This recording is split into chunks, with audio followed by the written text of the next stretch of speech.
আজ আমি আলোচনা করব সমালোচনা নিয়ে কিছু কথা।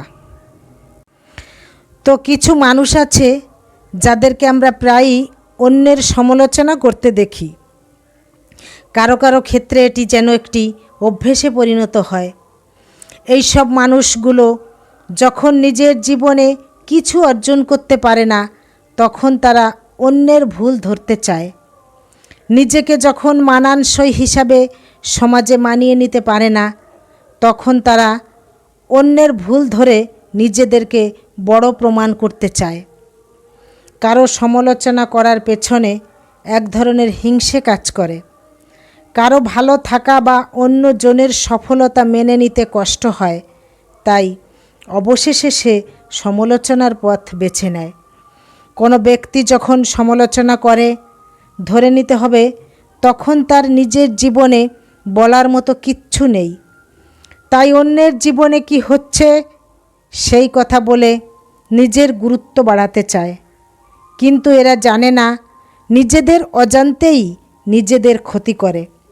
সারাক্ষণ অন্যের দোষ খুঁজতে গিয়ে নিজেদের জীবনে উন্নতি করার সময় দিতে পারে না, সাথে সাথে নিজের ভালো দিকগুলো একদমই হারিয়ে ফেলে।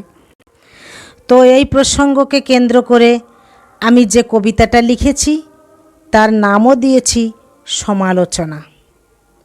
ভেতরটা যার শূন্য, শুধু কথায় কথায় ভরা, অন্যের দোষ খুঁজে খুঁজে নিজে হয় দিশেহারা।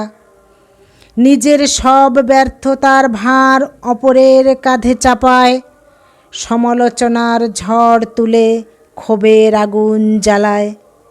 মধু ঝরে মুখে, অন্তরে হিংসের বিষ মেশে, আঘাতে করে ক্ষত, অভিনয় করে হেসে হেসে।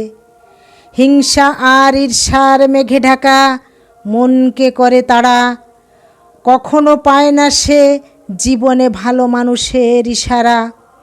সকলের ভালো কাজ তার চোখে লাগে মন্দ, জীবনে নেই তার কোনো ভালো লাগার ছন্দ। সারাটা জীবন নিজেকে এভাবেই ছোট করে ফেলে, অন্যের সমালোচনা করে শুধু কেবল হতাশা ঢেলে। নিন্দুকের কথা নিজের ভেবে না নিলেই ভালো, সমালোচনা হলো নিন্দুকের মানসিকতার আলো। পায়ে পায়ে পথ চলো, কারো কথায় থেমো না, নতুনের স্বপ্ন ছো, পেছন ফিরে দেখো না।